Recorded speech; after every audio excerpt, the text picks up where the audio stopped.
Hello friends, welcome to our channel Sankalp से success तक पर आप सभी का स्वागत है। आज हम देखेंगे प्राचीन भारत में स्थापत्य काल। प्राचीन भारत यानी कि एंशियंट इंडियन हिस्ट्री में आर्किटेक्चर पीरियड। तो चलिए देखते हैं आज का पहला प्रश्न। आज का पहला प्रश्न है, किस राजवंश ने एलोरा के कैलाश मंदिर का निर्माण कराया? तो आपके ऑप्शन है, option A Rashtrakuta, option B Satavahana, option C Maurya, option D Pulakeshin. तो इसका आंसर क्या होगा? इसका आंसर होगा ऑप्शन ए यानी कि राष्ट्रकूट ने। तो चलिए इसकी व्याख्या देखते हैं। राष्ट्रकूट राजवंश का संस्थापक दंतेदुर्ग 752 ईस्वी में था। शुरुआत में वो कर्नाटक के चालुक्य राजाओं के अधीन थे। इसकी राजधानी मानकिर यानी कि मान्यखेत, मनकिर या मान्यखेत थी। ठीक है, मनकिर या मान्यखेत थी। सोल्योकीड की पत्थर काटकर बनाया गया कैलाशनाथ मंदिर या कैलाश मंदिर एलोरा महाराष्ट्र में स्थित है। इसका निर्माण राष्ट्रकूट शासक कृष्ण प्रथम ने 754 से 72 ईस्वी में कराया था। तो आपका एलोरा कैलाश मंदिर का निर्माण किसने करवाया था? राष्ट्रकूटों ने करवाया था। उसमें भी कौन सा शासक था उस टाइम? कौन था? कृष्ण प्रथम ने करवाया था। ठीक है, 754 से 72 ईस्वी के बीच में। चलिए क्वेश्चन नंबर दूसरा देखते हैं। क्वेश्चन नंबर सेकंड है, निम्न शासकों में से किसने प्रत्येक 5 वर्ष पर प्रयाग में धार्मिक सम्मेलन किया? तो आपके ऑप्शन है, option A Ashok, option B Kanishka, option C Harshvardhan, option D Chandragupta Vikramaditya. तो इसका आंसर क्या होगा? इसका आंसर होगा ऑप्शन सी यानी कि हर्षवर्धन। बौद्ध धर्म अपनाने के बाद हर्ष प्रत्येक वर्ष बौद्ध विद्वानों को वाद विवाद के लिए आमंत्रित करता था। वह प्रत्येक 5वें वर्ष प्रयाग में धार्मिक सम्मेलन करवाता था। ठीक, तो ये इसकी व्याख्या देखते हैं। क्वेश्चन नंबर थर्ड है, मंदिरों की उत्तरी शैली किस रूप में जानी जाती है? तो आपके ऑप्शन है, option A Dravida, option B Nagara, option C Vesara, option D इनमें से कोई नहीं। तो इसका आंसर क्या होगा? इसका आंसर होगा ऑप्शन बी यानी कि नागर। ठीक है, आप सबको पता होगा कि जो उत्तर भारत है यानी कि नॉर्थ इंडिया, यहाँ के जितने भी मंदिर बने हुए हैं वो नागर शैली में बने हुए हैं, और जो आपका साउथ इंडिया है, दक्षिण भारत, यहाँ पे जितने भी मंदिर बने हुए वो सब द्रविड़ शैली में बने हुए। तो चलिए इसकी व्याख्या देखते हैं।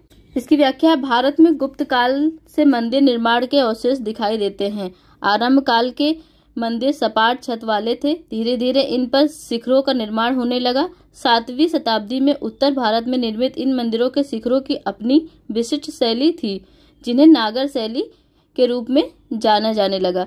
दक्षिण भारत के मंदिरों में बनाए जाने वाले शिखरों को द्रविड़ शैली के शिखर कहा जाने लगा। ठीक है, तो वही अभी हमने बताया था आपको कि जो आपके नॉर्थ इंडियन उत्तर भारत के मंदिर होते हैं वो आपके नागर शैली में बने होते हैं, दक्षिण भारत के मंदिर होते हैं वो द्रविड़ शैली में बने हैं। ठीक है, चलिए क्वेश्चन नंबर 4 देखते हैं।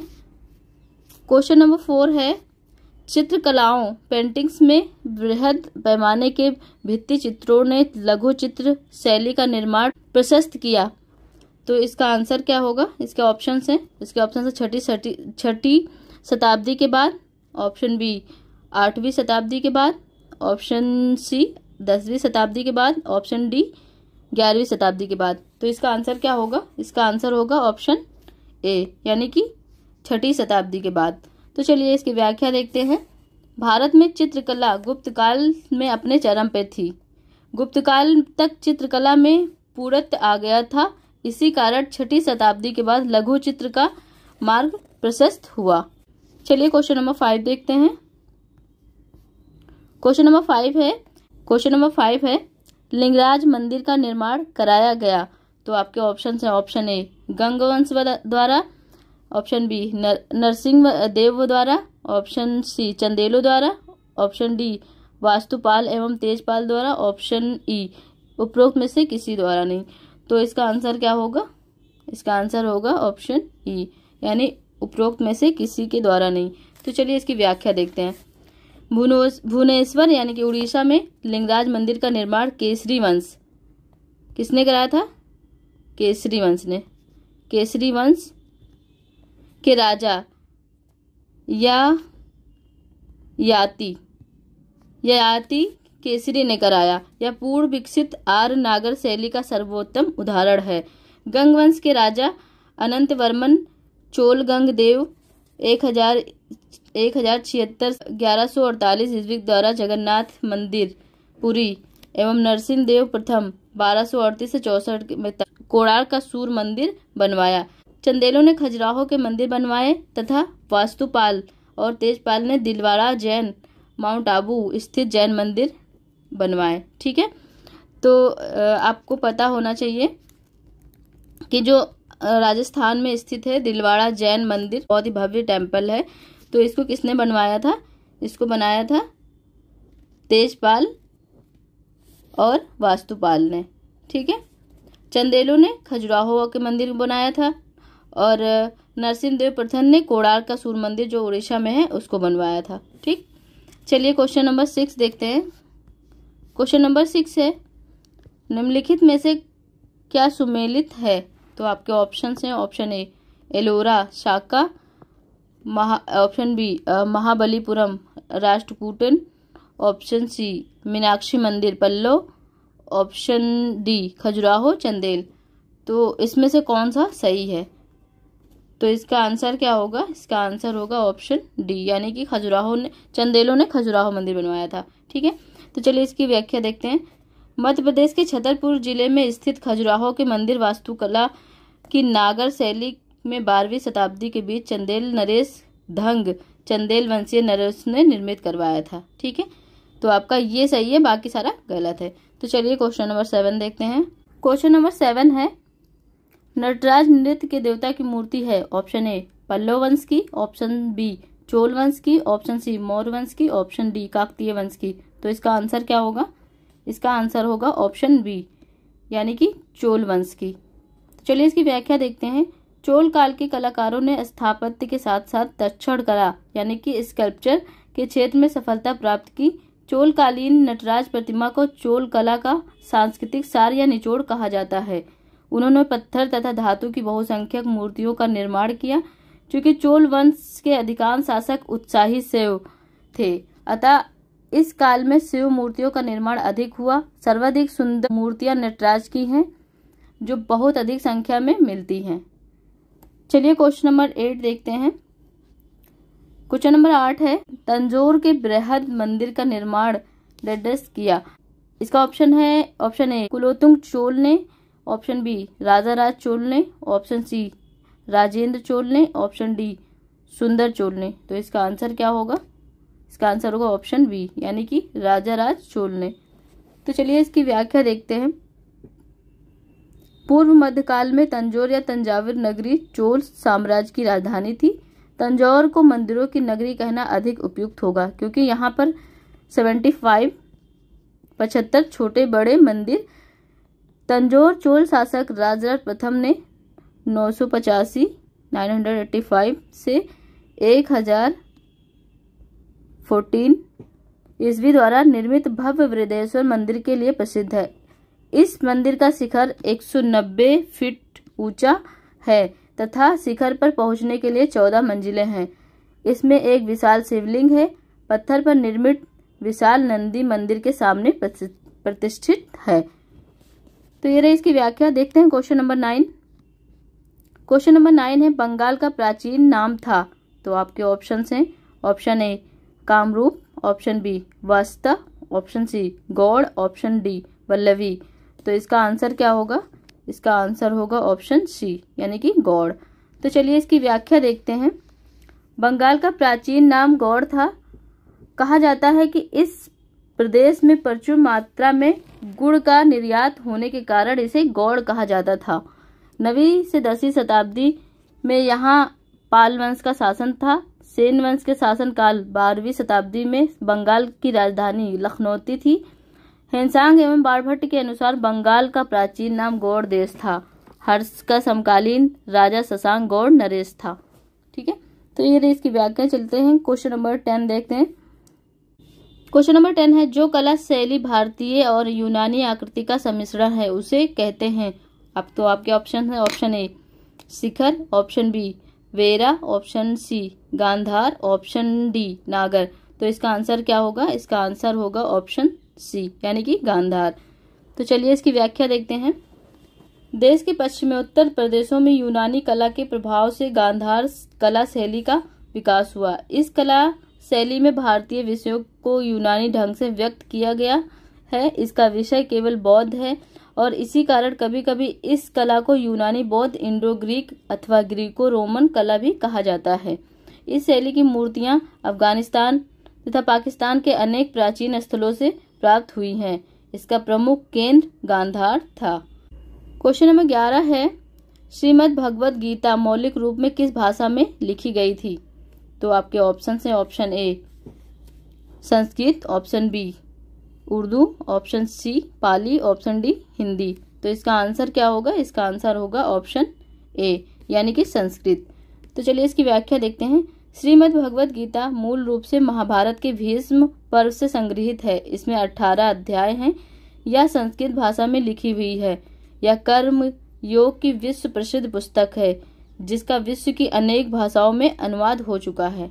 ठीक है, जो श्रीमद् भगवद गीता थी वो मूल रूप से किसमें लिखी गई थी? सबसे पहले तो संस्कृत में लिखी गई थी। ये इसकी व्याख्या देखते हैं। Question number 12।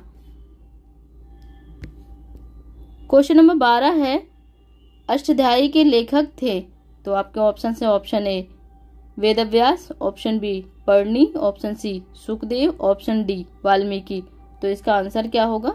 इसका आंसर होगा ऑप्शन बी यानी कि पर्णी। तो चलिए इसकी व्याख्या देखते हैं। अष्टाध्यायी के लेखक पर्णी थे। अष्टाध्यायी 500 ईसा पूर्व के आसपास लिखी गई थी। इस पुस्तक में मौर्य काल से पूर्व के भारत की सामाजिक, राजनीतिक, धार्मिक दशा का किंचित प्रभाव पड़ता है। वाल्मीकि ने रामायण लिखी, वेदव्यास ने महाभारत की रचना की। तो वाल्मीकि ने क्या लिखी थी? रामायण, और वेदव्यास ने महाभारत। चलिए क्वेश्चन नंबर 13 देखते हैं। क्वेश्चन नंबर 13 है, मनुस्मृति मुख्यतः संबंधित है? तो आपके ऑप्शन हैं ऑप्शन ए समाज व्यवस्था से, ऑप्शन बी कानून से, ऑप्शन सी अर्थशास्त्र से, ऑप्शन डी राज्यकार पद्धति से। तो इसका आंसर क्या होगा? ऑप्शन ए यानी कि समाज व्यवस्था से। तो चलिए इसकी व्याख्या देखते हैं। मनुस्मृति मुख्यतः समाज व्यवस्था से संबंधित है। यद्यपि मनुस्मृति में राज्यकार पद्धति से संबंधित बातों का विवरण दिया गया है। मनुस्मृति की रचना मनु ने की थी। यह ग्रंथ शुंग काल के द्वितीय सदी में लिखा गया। यह सर्वाधिक प्राचीन तथा प्रमाणिक ग्रंथ है। तो मनुस्मृति की रचना मनु ने करी थी और ये कब लिखा गया था? शुंग पीरियड में। कब लिखा गया था? शुंग काल में। उस टाइम शुंग काल का राज्य चल रहा था। तो चलिए क्वेश्चन नंबर 14 देखते हैं।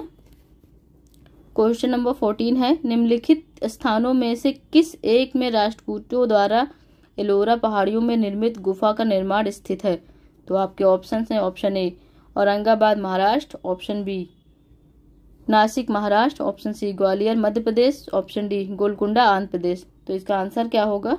इसका आंसर होगा ऑप्शन ए यानी कि औरंगाबाद महाराष्ट्र। तो चलिए इसकी व्याख्या देखते हैं। राष्ट्रकूटों द्वारा एलोरा पहाड़ियों को काट कर निर्मित गुफा मंदिर औरंगाबाद महाराष्ट्र में स्थित है। इस मंदिर में कैलाश मंदिर कृष्ण प्रथम द्वारा निर्मित विशेष प्रसिद्ध है। एलोरा पहाड़ियों को काट के जो मंदिर बनाया गया था ये कहाँ पे है? ये औरंगाबाद महाराष्ट्र में है और इसको किसने बनवाया था? कृष्ण प्रथम ने बनवाया था। ठीक, चलिए क्वेश्चन नंबर 15 देखते हैं। क्वेश्चन नंबर 15 है, गीत गोविंद का रचयिता कौन है? तो आपके ऑप्शन हैं option A Vidyapati, option B Surdas, option C Jayadev, option D Mirabai. इसका आंसर क्या होगा? इसका आंसर होगा ऑप्शन सी यानी कि जयदेव। तो चलिए इसकी व्याख्या देखते हैं। मैथिली कवि विद्यापति के पूर्ववर्ती जयदेव ने गीत गोविंद की रचना की जिसमें राधा कृष्ण के श्रृंगारिक चरित्र का वर्णन किया गया है। तो गीत गोविंद की रचना किसने करी थी? जयदेव ने। और किसके बारे में है ये राधा कृष्ण के श्रृंगारिक चरित्र का वर्णन है इस पुस्तक में। इसमें काव्य कला, काम कला, संगीत कला समान रूप से प्रवाहित की गई है। चलिए क्वेश्चन नंबर 16 देखते हैं। क्वेश्चन नंबर 16 है, तमिल का गौरव ग्रंथ जीवक चिंतामणि किस धर्म से संबंधित है? तो आपके ऑप्शन है, option A Jain, option B Bauddh, option C Hindu, option D ईसाई। इसका आंसर होगा ऑप्शन ए यानी कि जैन। तो चलिए इसकी व्याख्या देखते हैं। तमिल महाकाव्य जीवक चिंतामणि की रचना तृतकदेवर, एक मिनट में लिख देती हूँ, तृतकदेवर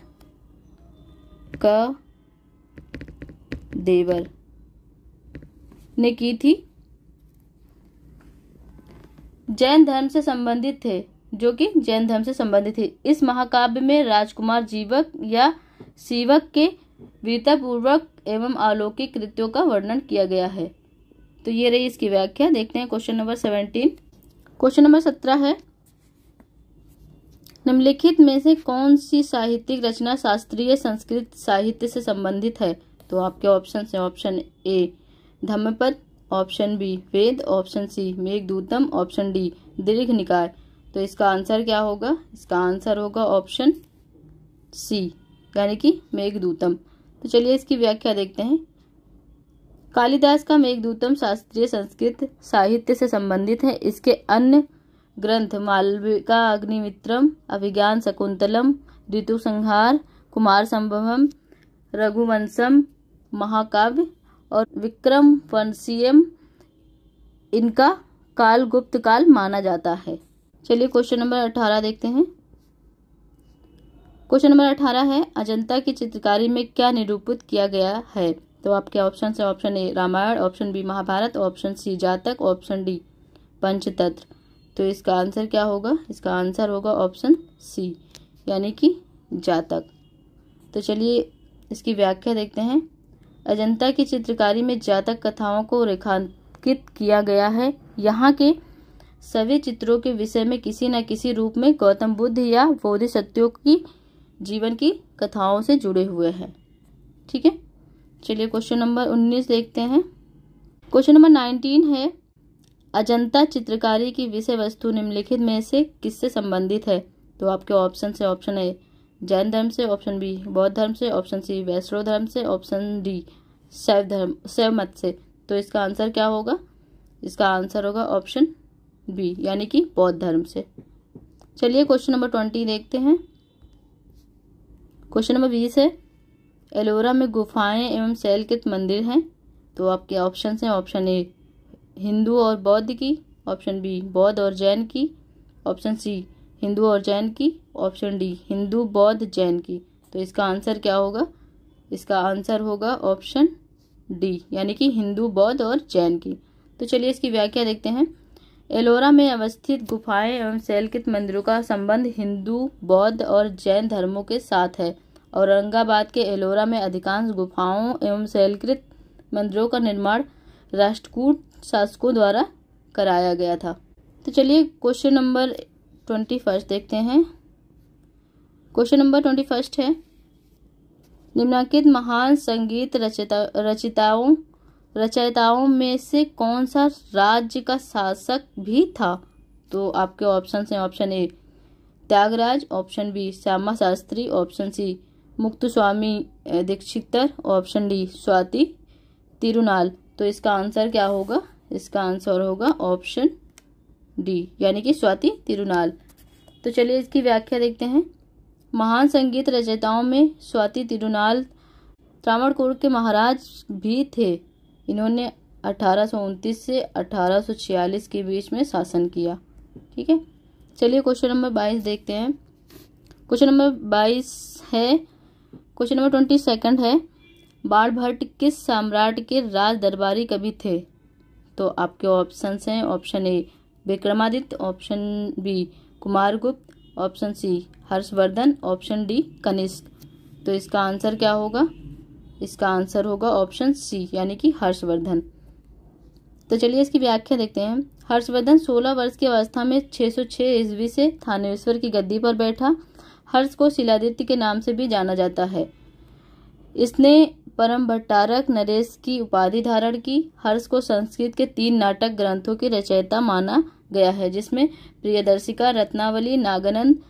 प्रियदर्शिका 4 अंकों का नाटक है, जिसमें वत्सराज उदयन के अनंतपुर की प्रणय कथा का वर्णन हुआ था। रत्नावली में भी 4 अंक हैं तथा यह नाटक वत्सराज उदयन तथा उसकी रानी वासवदत्ता की परिचारिका नागरिका की प्रणय कथा का बड़ा ही रोचक वर्णन करता है।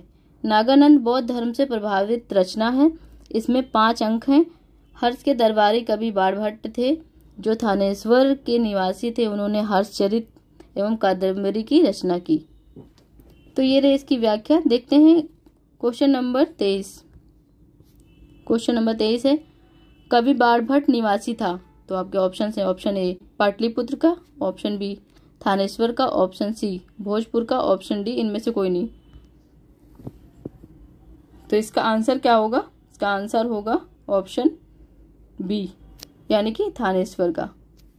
चलिए क्वेश्चन नंबर 24 देखते हैं। नागानंद का रचनाकार कौन था? तो आपके ऑप्शन से option A Banabhatta, option B, ये मार्केटिंग गलत है, यहाँ पे क्या होना चाहिए? यहाँ पे होना चाहिए हर्षवर्धन। हर्षवर्धन,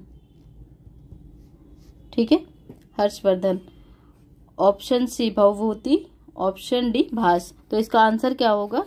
इसका आंसर होगा ऑप्शन बी यानी कि हर्षवर्धन। ठीक है, ये मार्केटिंग गलत है, हर्षवर्धन थे। नागानंद के रचनाकार कौन थे? हर्षवर्धन। चलिए क्वेश्चन नंबर 25 देखते हैं।